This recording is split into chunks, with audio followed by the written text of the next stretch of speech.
예, 자 오늘은 우리 이제 환대에 대한 시리즈 우리 마지막으로 함께 나누기를 원하는데 허물을 덮는 환대라는 제목으로 같이 말씀의 은혜를 함께 나누기를 원합니다.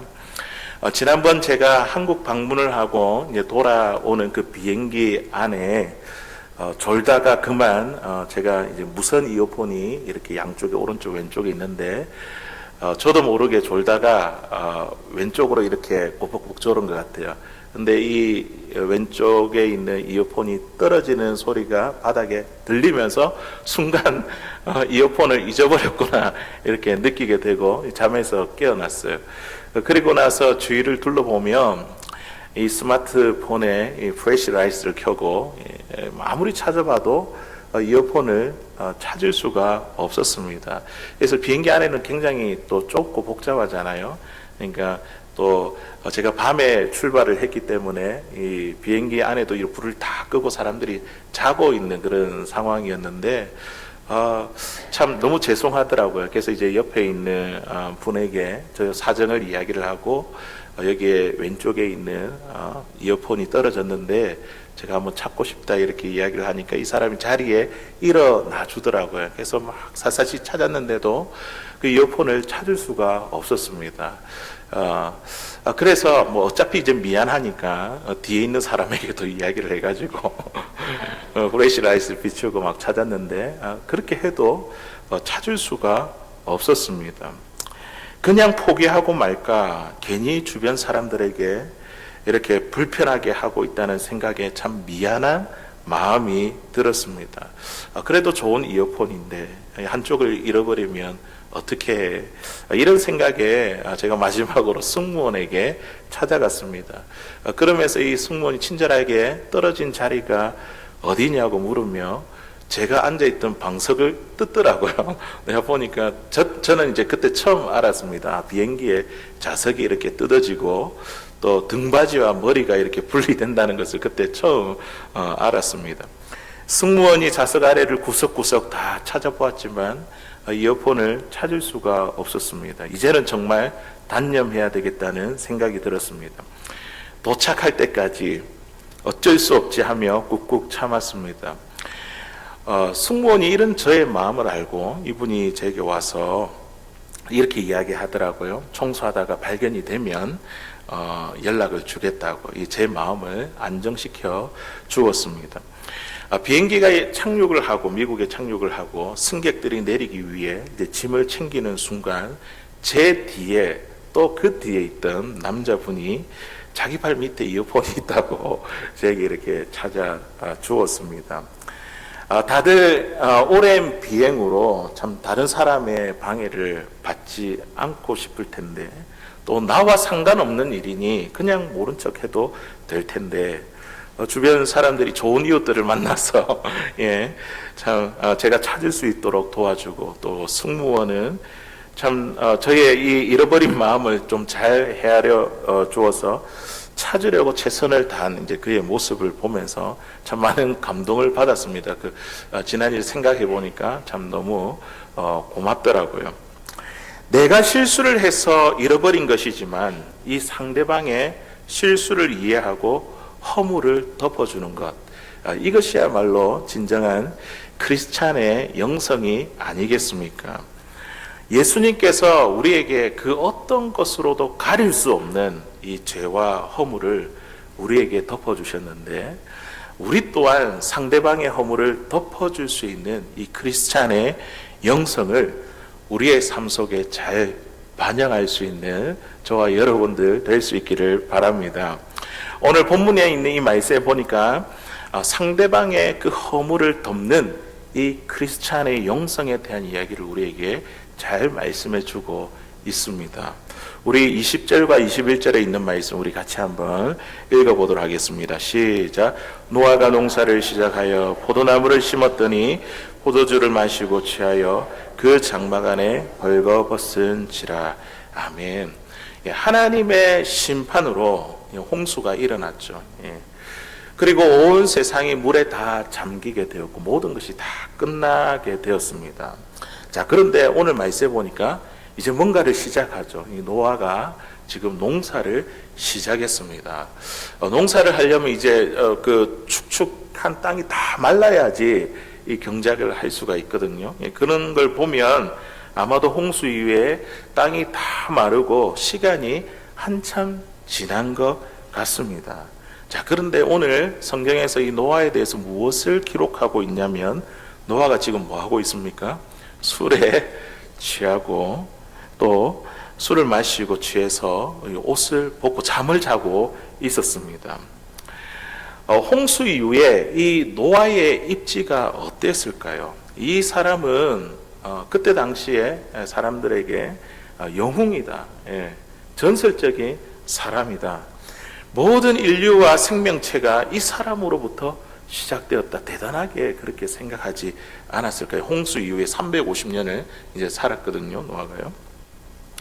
홍수 전에 노아가 오랜 시간 동안 방주를 짓고, 이 방주 안에 물론 하나님께서 짐승들을 그 안에 이렇게 가도록 하셨지만, 이 짐승들을 이렇게 암수 한 쌍씩 이렇게 드렸습니다. 그리고 노아는 인류와 짐승들의 개체를 보존한 그 시대의 영웅이며 전설이었지 않겠습니까? 자, 그런데 오늘 우리가 끝까지 읽어보지는 않았지만 끝까지 우리가 말씀을 9장에 읽어보니까 노아는 이제 홍수 이후에 350년을 살면서 그의 삶에 대해서 기록한 것이 한 가지가 있는데, 그게 바로 오늘 본문에 있는 말씀입니다. 350년 동안 영웅적인 모습은 보이지 않고 어떤 모습을 지금 묘사하고 있습니까? 술 마시고 취해서 옷 벗고 자고 있다, 이 내용밖에 없습니다. 과거에 방주를 짓던 이 영웅의 모습은 온데간데도 없고 술에 취해 지금 추태를 부리고 있는 노아의 모습만 있습니다. 이것이 인간의 실존이라는 거죠. 이게 인간이다. 인간이 참 대단한 것 같지만 참 실수가 많고 허물이 많은 것, 참 연약한 존재가 인간이라는 것을 오늘 우리들에게 말씀해 주고 있습니다. 우리 22절 23절에 있는 말씀 우리 또 읽어보겠습니다. 시작. 가나안의 아버지 함이 그의 아버지 하체를 보고 밖으로 나가서 그의 두 형제에게 알림해 셈과 야벳이 옷을 가져다가 자기들의 어깨에 메고 뒷걸음쳐 들어가서 그들의 아버지의 하체를 덮었으며 그들의 얼굴을 돌이키고 그들의 아버지 하체를 보지 아니하였더라. 아멘. 이 노아에게 3명의 아들이 있었습니다. 셈, 함, 야벳이라는 3명의 아들이 있었습니다. 노아가 술 먹고 취해 옷을 벗고 잠자는 모습을 이 아들들 가운데 누가 봤다고요? 함이 먼저 발견을 했습니다. 그리고 이 사실을 형제들인 셈과 야벳에게 알렸습니다. 나중에 어떻게 되었을까요? 술에 깬 노아가 어떻게 했죠? 노발대발하면서 함에게는 저주하고 자신의 수치를 가린 이 셈과 야벳은 축복했습니다. 자, 우리가 오늘 이 말씀을 읽어보면서 이 말씀의 메시지가 뭘까요? 부모에게 효도를 잘하면 복을 받고 불효하면 저주를 받는다. 이것을 이야기하기 위함일까요? 물론 우리 크리스찬이 부모에게 효를 하는 거 굉장히 중요한 것이죠. 그런데 오늘 이 본문에는 여기에 초점이 있지 않습니다. 우리 예수 믿는 사람이 어떠해야 되는가, 이 크리스찬에 대한 아주 본질적이고 심오한 진리를 우리에게 말씀해 주고 있습니다. 우리가 노아와 이 함이 일어난 그 상황을 한번 보십시오. 이 상황적으로 한번 보면 노아가 잘못했습니까? 함이 잘못한 것 같아요.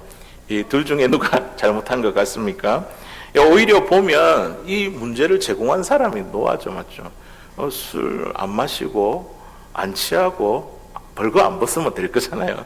그런데 먹고 취해가 지금 벌거 벗고 있잖아요. 함보다 노아가 오히려 잘못한 것이 아닐까요? 함은 아버지가 술 취해 벌거벗고 자고 있는 것을 형제들에게 이야기한 것뿐이고, 그냥 있는 그대로를 이야기한 것뿐이고, 이 모든 원인을 제공하고 추태를 부린 것은 노아입니다. 그리고 노아가 술에 깨어 이 함을 저주한 이 행동이 참 이해가 되지 않습니다. 자기가 잘못했으면 내가 잘못해서 그랬구나 이래 생각을 해야 되는데 버럭 이 함에게 저주를 퍼붓습니다. 그리고 이 본문의 뉘앙스를 보면요, 하나님은 지금 누구의 편인 것 같습니까? 함의 편입니까? 노아의 편입니까? 노아의 편인 것 같습니다. 노아가 저주를 퍼부었을 때에 하나님은요, 노아의 말대로 이루어 주셨습니다. 이것이 도대체 무엇일까요? 참 이 본문은요, 우리가 도덕적인 차원에서 이해하기란 쉽지 않습니다. 성경은요, 지금 술에 취해 추태를 부리고 있는 노아 행동에 대해서는 큰 관심을 보이지 않고 있습니다. 오히려 그의 허물을 덮은 두 아들들의 이 행동들을 통해서 하나님이 어떠한 분이신가, 이거를 우리에게 지금 이야기를 하고 있는 거죠. 그래서 우리가 항상 성경을 읽을 때마다 어떤 관점으로 읽어야 되냐면, 이 사건을 통해서 하나님이 어떤 분이시고, 하나님이 우리에게 어떤 일을 행하시고, 우리에게 어떤 분으로 보여주기를 원하는가, 이거를 우리가 항상 이렇게 놓치지 않고 캐치를 해봐야 되겠죠. 여기 있는 이 말씀도 우리가 도덕적인 차원에서 해석하고 보는 것이 아니라 이것을 통해서 하나님이 어떠한 분이신가 우리에게 보여주고 있습니다. 도덕적인 차원에서 이해하기 어려운 본문은요, 단지 이 본문뿐만 아닙니다. 창세기에 많은 곳에서 이런 일들이 자주 나타납니다. 가인이 동생 아벨을 죽였는데, 그러면 어떻게 해요? 죽였으니까 죽인 자가 그에 대한 보응을 받아야 되잖아요. 그런데 하나님은 가인에게 뭐라고 하시냐면, 그에게 뭘 줍니까? 생명의 표를 주시는 거예요. 갈 때에 나를 죽이려고 할 텐데 하나님 어떻게 하죠? 하니까 생명의 표를 주면서 너를 죽이는 자는 너의 벌의 7배를 받게 될 거라고, 그렇게 하나님께서 생명의 표를 주십니다. 아담과 하와가 선악과 과실을 먹고 범죄한 후에 그들을 쫓아내기 전에 하나님께서 그들에게 행하신 일이 뭡니까? 그들에게 가죽옷을 입혀 주셨습니다. 또 야곱은 보십시오. 야곱은 그 이름의 뜻대로 속이는 자, 맞죠? 거짓말쟁이이고 사기꾼이었는데 성경은요, 그를 정죄하지 않습니다. 요셉도 형들의 행동을 아버지에게 고자질한 그 장면이 있거든요. 그런데도 성경은요, 그의 모습을 가지고 도덕적으로 평가하지 않고 있습니다. 그러면 무엇일까요? 지금 무엇을 이야기하고 있는 것일까요?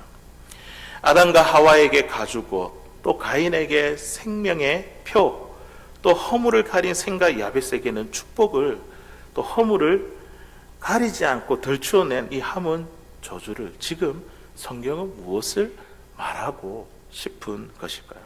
그것은 바로 우리의 허물을 덮어주시는 하나님, 그 하나님의 은혜를 이야기하고자 함입니다. 그들에게 여전히 허물이 있지만 우리 하나님은 그 허물을 덮어주시는 분이시라는 거죠. 이것이 바로 환대입니다.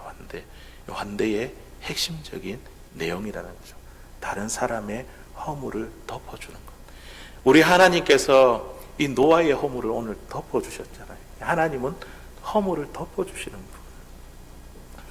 한때 영웅적인 이 사람도 노아와 같이 이런 부끄러운 모습을 보일 수가 있습니다. 한때 과거에 모범적이고 성공한 사람, 그런 사람도 실패할 수 있다는 것이죠. 그래서 사람은요, 너무 자신을 믿으면 안 됩니다. 나는 괜찮아.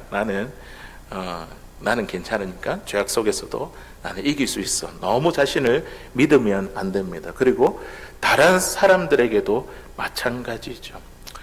우리 성도님들께서 저를 보실 때에 어떠한 모습으로, 어떤 기대치로 저를 보시는지 모르겠습니다. 때로는 목사로 산다는 것, 이것이 저에게 참 부담될 때가 있습니다. 사람들은 이 목사에 대한 이제 기대치가 참 많습니다. 설교도 잘해야 되고, 또 행정도 또 사람들과도 잘 지내야 하고, 신방도 잘해야 되고, 목회도 잘해야 되고, 영성도 좋아야 됩니다. 성품도 좋아야 되고, 또 사람들을 사랑하고 미워하지 말아야 되고, 그리고 상처를 받아도 상처를 받지 말아야 되고, 그리고 빨리 받았더라도 빨리 회복해야 되고, 게으르지 말아야 되고, 검소하고 지식도 많아야 되고. 예. 혹시 여러분들께서 저에게 이렇게까지 기대하시는 건 아니겠죠? 예. 예. 여러분들께서 저에 대한 어떤 기대치를 가지고 보시는지 모르겠지만, 저는 여러분들이 기대하는 만큼 그런 기대하는 사람이 아닙니다. 저는 허물투성이의 사람입니다. 이런 허물투성이에도 불구하고 주님께서 사랑하시는 우리 덴버 소망교회를 섬길 수 있도록 저에게 은혜를 주셨습니다. 예, 예. 우리 성도님들도 마찬가지죠. 우리가 허물투성이지만 참 하나님의 사랑받는 자녀라는 이런 놀라운 은혜를 우리에게 주셨습니다. 오늘 하나님은요, 이 노아의 허물을 덮어주셨습니다. 두 아들을 통해서요. 노아를 환대해 주시는 그 하나님의 이야기가요, 예수 믿고 여전히 내가 허물 많고 제 가운데 있지만, 그러나 그럼에도 불구하고 하나님은 그 허물을 감추어 주시는 우리의 이 새 삶의 이야기가 오늘 노아를 환대해 주시는 그 하나님의 이야기가, 예수 믿고 난 후에 여전히 허물 가운데 있지만 우리를 덮어주시는 하나님의 환대의 이야기입니다. 그러므로 우리의 자랑은 무엇입니까? 우리에게 있어서 찬양의 이유가 무엇입니까? 그럼에도 불구하고 하나님은 여전히 나를 사랑하셨다. 나의 허물과 죄를 은혜로 덮으셨다. 나를 사랑으로 봐주시고 나를 하나님의 자녀로 인정해 주셨다. 나의 연약함에도 불구하고 하나님의 시선은 여전히 변하지 않았다. 예.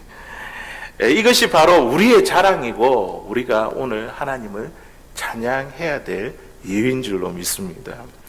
우리 23절에 있는 말씀 우리 한 번 더 읽어볼까요? 본문 23절에 있는 말씀 시작. 셈과 야벳이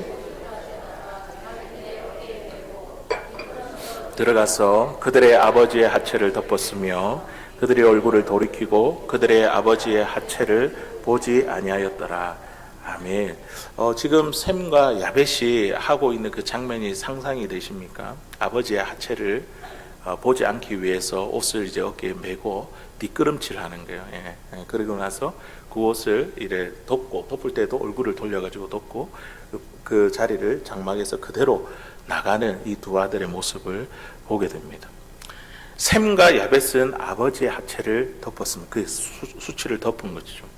마치 죄를 범한 아담과 하와에게 하나님께서 가죽옷을 입혀준 것과 같습니다. 마치 동생을 죽인 가인에게 생명의 표를 주신 것과 같습니다. 셈과 야벳이 지금 하나님의 환대의 행위에 참여한 것으로 지금 이야기하고 있습니다. 하나님은요, 셈과 야벳이라는 이 두 아들들을 통해 노아의 수치를 덮어주셨습니다. 예, 두 아들이 덮은 것 같지만 사실은 누가 덮어주셨다고요? 하나님께서 이 두 아들들을 통해서 덮어주셨습니다. 하나님은요, 술 마시고 술 취해 벌거벗어 추태 부리는 이 노아의 죄를 보시지 않고 여전히 하나님은요, 그를 당대의 의인으로 여전히 하나님의 소중한 존재로 보고 계셨습니다. 이것이 바로 하나님의 은혜입니다. 이것이 바로 하나님께서 저와 여러분들을 보시는 시선입니다. 눈입니다. 속죄라는 말이 있습니다. 속죄. 이 죄의 속박에서 벗어나는 게 이게 이제 속죄죠. 우리 사람은 누구든지 우리가 죄를 범했기 때문에 원죄, 자범죄 이렇게 이야기해요. 누구든지 죄를 범했기 때문에 죄의 속박 아래에 있습니다. 있었어요. 예, 있는데 그런데 그 죄의 속박에서 누가 우리를 벗어나게 해주셨습니까? 예수님의 그 십자가의 보혈로 우리가 죄의 속박 안에 있었는데 그거를 풀어주셨어요. 해방시켜 주셨습니다. 그래서 이 속죄라는 단어는 우리 기독교인에게 굉장히 이제 중요한 단어죠. 그런데 이 단어를 히브리 단어로 보니까 카파르라는 단어를 사용하고 있습니다. 카파르, 속죄, 카파르. 이 뜻이 뭐냐면 이 카파르의 뜻은요, 가린다, 그리고 덮는다, 이런 뜻을 갖고 있어요. 덮는다, 속죄 이렇게 이야기할 때에 히브리어로 카파르 이렇게 이야기하면 덮는다, 가린다, 이런 뜻을 가지고 있습니다. 나의 죄가 예수님의 피에 가려진다는 거죠. 예수님의 피가 나의 죄를 덮는다는 것이죠. 그래서 하나님의 심판에서 제외되는 것, 이것이 바로 속죄이고 카파르입니다. 제가 여러분들에게 한번 졸리니까 질문 한 가지를 드리겠습니다. 그 하나님의 그 언약궤, 법궤, 그 법궤 안에 뭐가 들어있죠? 맞습니다. 맞죠? 두 돌판, 모세가 받은 두 돌판이 있고요. 그리고 또 뭐가 있죠? 만나가들의 항아리가 있고요. 그리고 아론의 상난 지팡이, 이 세 가지 물건이 하나님의 언약궤, 이 법궤 안에 담겨져 있습니다. 그리고 그렇게 담은 다음에 덮은 뚜껑을 뭐라고 이야기할까요? 뚜껑, 덮개, 뭐라고 이야기할까요? 시은 우유. 어떻게 하셨어요? 그 뚜껑을, 그 전에 그 뚜껑을 뭐라고 하냐면 속죄소라고 이야기합니다. 속죄소. 우리가 방금 이야기했던 덮다, 덮는다, 가린다의 카파르라는 단어를 사용하고 있습니다. 언약궤 안에 하나님의 임재를 상징하고 있는 그 언약궤, 그리고 하나님의 말씀이 담겨져 있는데 그것을 덮은 그 덮개의 이름이 카파르예요. 속죄소. 우리 한국 성경에 보면 속죄소라고 그렇게 나옵니다. 이 속죄소는요, 보면요, 거기에 두 그룹이 있습니다. 우리 사진을 한번 잠깐 볼게요. 자, 사진을 준비했는데 혹시 그 다음 넘어가면 있을 건데요. 법궤 모양. 자, 법궤 이렇게 네모난 그 모양에 보면요, 그 위에 두 그룹이 있어요. 이 두 그룹이, 지금 나왔죠. 두 그룹이 뭐냐면 이 천사를 말하는 거예요. 이 그룹은 성경에서 천사를, 날개 달린 천사를 말하는 거거든요. 이 날개에 달린 천사가 이 덮개를 덮고 있습니다. 지금 보면 이 언약궤를 덮고 있는 것이 우리가 속죄소 카파르라고 이야기했는데 그 위에 또 두 천사가, 날개 달린 천사가 또 덮고 있습니다. 대제사장의 속죄일이 되면요, 이 짐승의 피를 가지고 어디에다가 뿌리냐면 바로 여기에 속죄소, 이 덮개에다가 피를 뿌리는 거예요. 자, 그러면 우리 한번 보십시다. 자, 하나님의 임재의 상징인 법궤를 뚜껑으로 덮고 또 천사의 날개로 덮으며 짐승의 피를 가지고 또 덮습니다. 이것은요, 우리가 하나님 앞에 나아갈 때 일어나는 일이라는 거죠. 우리가 하나님 앞에 나아갈 때 우리의 허물과 죄가 가려지지 아니하면 우리는 하나님 앞에 나아갈 수 없습니다. 덮으신다는 거죠. 허물을, 죄와 허물을 덮으셔서 우리가 하나님을 만나게 되고, 그리고 그 속에서 하나님과 교제할 수 있는 은혜를 누릴 수 있습니다. 하나님께서 그리스도의 보혈로 우리의 죄와 허물을 덮어주셔서 우리 모두가 하나님 앞에 나아갈 수 있게 되었습니다. 이 언약궤는요, 위에 속죄소는 앞으로 오실 예수 그리스도를 예표하고 있는 거죠. 덮어주신다. 하나님 덮어주시는데 그 그리스도의 피로 덮어주셔서 하나님께서 우리와 만나기를 원하십니다. 이 속죄소를 또 다른 말로 아까 말씀해 주셨는데 시은좌라고 그렇게 말합니다. 여기에 보니까 그 뚜껑 위에 눈이 좋으신 분 영어로 적혀 있는데 멀시 시트라고 되어 있죠. 은혜의 자리입니다. 은혜의 자리. 성경에도 보면요, 하나님께서 그곳에 이스라엘 백성들과 만나기를 원한다. 하나님 말씀하셨어요. 우리 출애굽기 25장 22절에 있는 말씀 우리 같이 한번 읽어보도록 하겠습니다. 시작. 거기서 내가 너와 만나고 속죄소 윗 곧 증거궤 위에 있는 두 그룹 사이에서 내가 이스라엘 자손을 위하여 내게 명령할 모든 일을 내게 이르리라. 아멘. 우리 하나님께서요, 이렇게 덮개를 덮은 그곳에서, 속죄소에서, 하나님은요, 당신의 자녀들을, 백성들을 만나기를 원하십니다. 거기서 내가 너와 만나고, 이 속죄소, 시은자, 그 자리가 은혜의 자리라는 거죠. 하나님을 만날 수 있는 은혜의 자리입니다. 하나님께서 율법을 덮은 그곳에서, 율법이 보이지 않는 그곳에서 우리와 만나고 싶은 것입니다. 왜? 율법은 무엇을 알려주는가요? 우리에게 있는 죄를 이야기하잖아요. 죄를 드러내잖아요. 율법을 통해 우리를 보면요, 우리는 여전히 죄와 허물 투성이지만 하나님은요, 예수 그리스도의 보혈을 통해 우리를 보시기 때문에 우리를 향해서 뭐라고 보시냐면, 죄와 허물이 있는 자로 보는 것이 아니라 우리를 의로운 자로 저와 여러분들을 보시는 겁니다.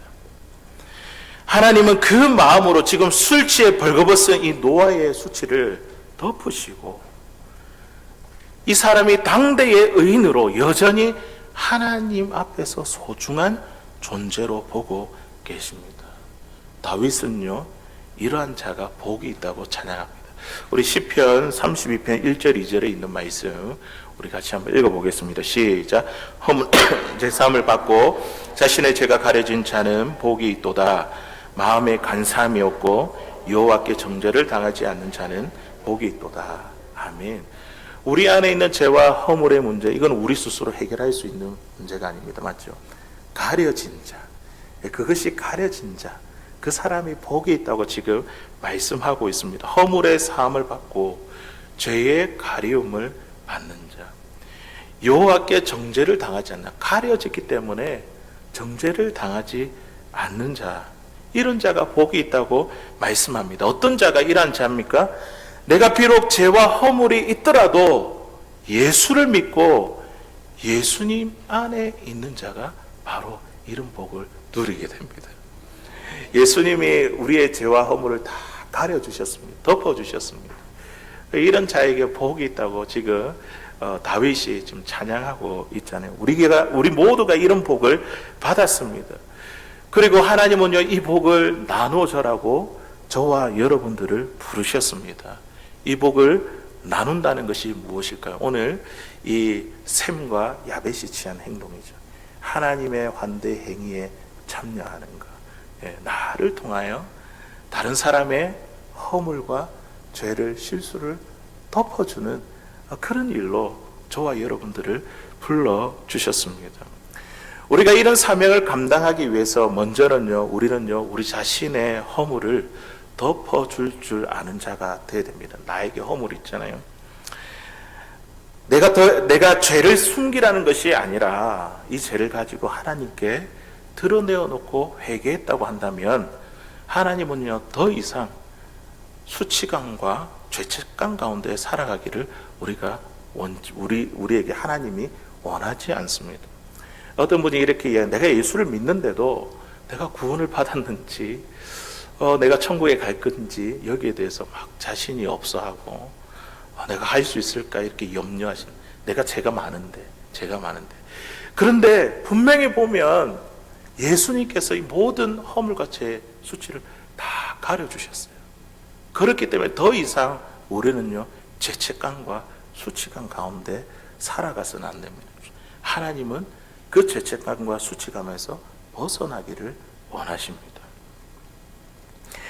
그리고 이제 우리는요, 다른 사람의 죄를 드러내고 정죄할 것이 아니라 하나님이 나에게 환대해 주신 그 시선을 가지고 다른 사람을 바라보아야 합니다.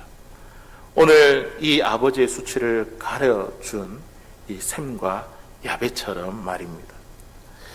우리가 우리 안에 이런 환대를 해결하지 못하면 우리가 세상을 향해 어떻게 환대를 드러내며 살아갈 수 있겠습니까? 이 세상은 어떤 세상입니까? 다른 사람들의 잘못을 보면 어떻게 해요? 불나방처럼 막 달려들잖아요. 그리고 오해하고 곡해하는 것, 이거는요, 하나님께서 우리를 통해서 일하시는 방법이 아닙니다. 오늘 하나님은요, 노아가 갖고 있는 그 허물과 수치를 다 덮어 주셨습니다. 우리도 그 수치를, 그 허물을 덮으며 살아가기를 원하고 계십니다. 예, 그렇다고 해서 우리가 이 하나님의 은혜 그리고 하나님의 용서를 남용해서는 안 됩니다.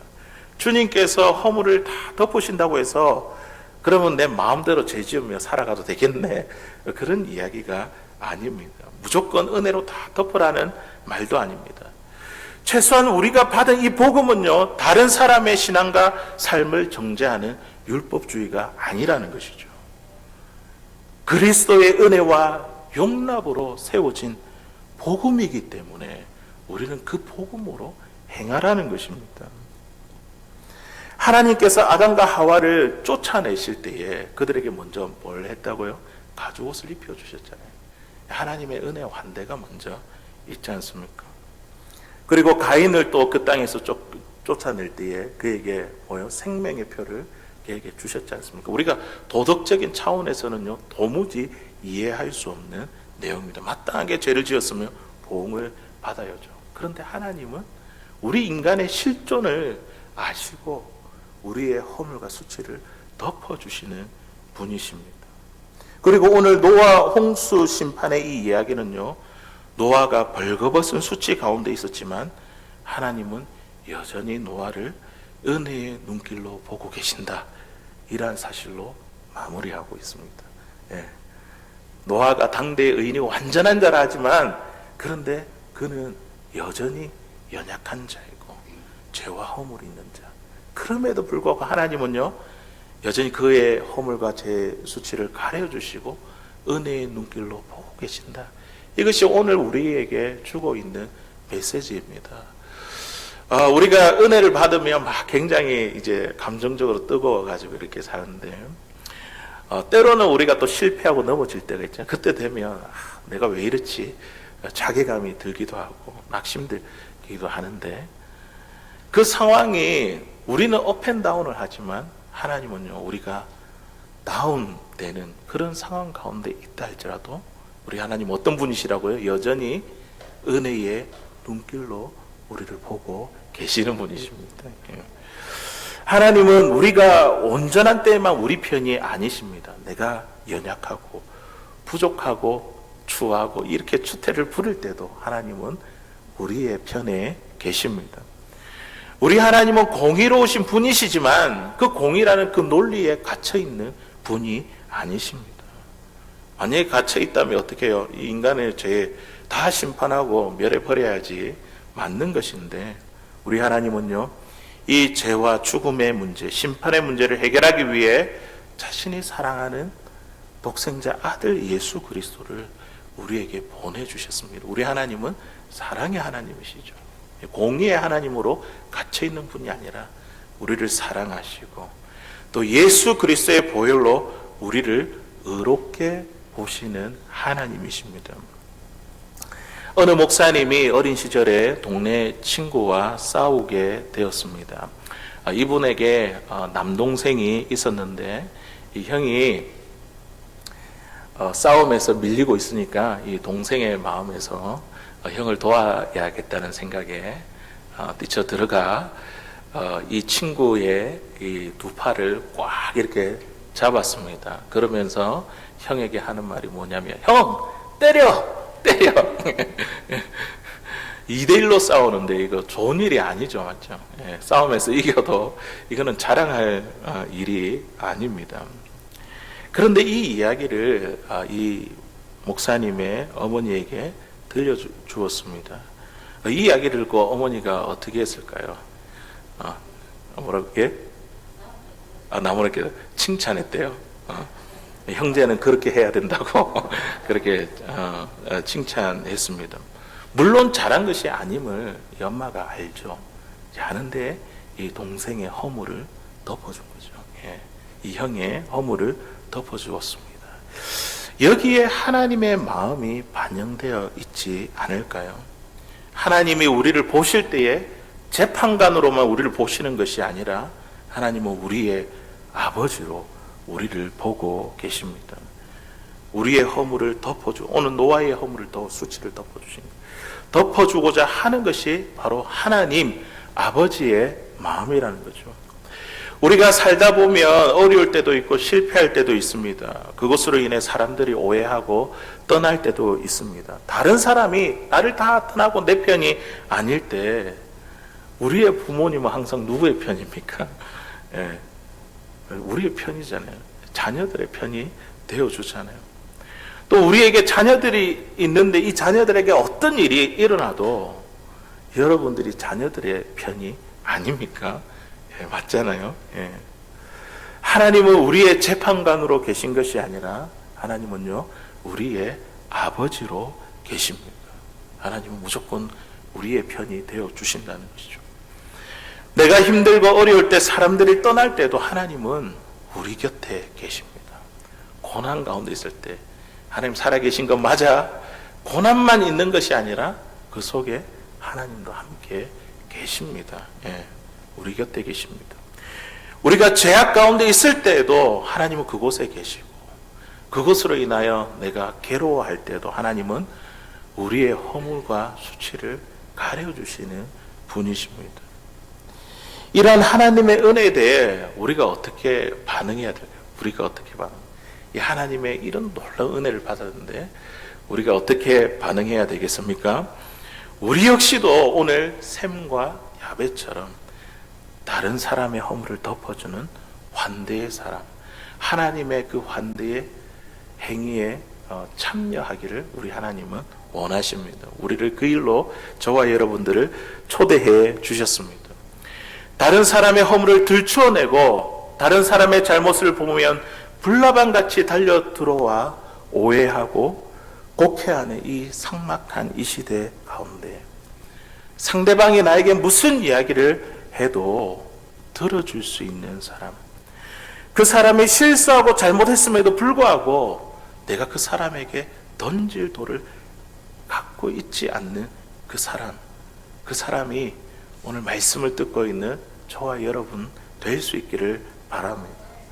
다른 사람의 허물을 덮어주는 그 하나님의 환대가 오늘 우리의 삶에 또 우리 2024년 우리 서로 사랑하면 환대하는 교회인데 우리 교회 가운데 우리 성도님들 가정과 삶에 이런 크리스찬의 영성이 우리 가운데 회복되고 되살아나게 되기를 주의 이름으로 간절히 소원합니다.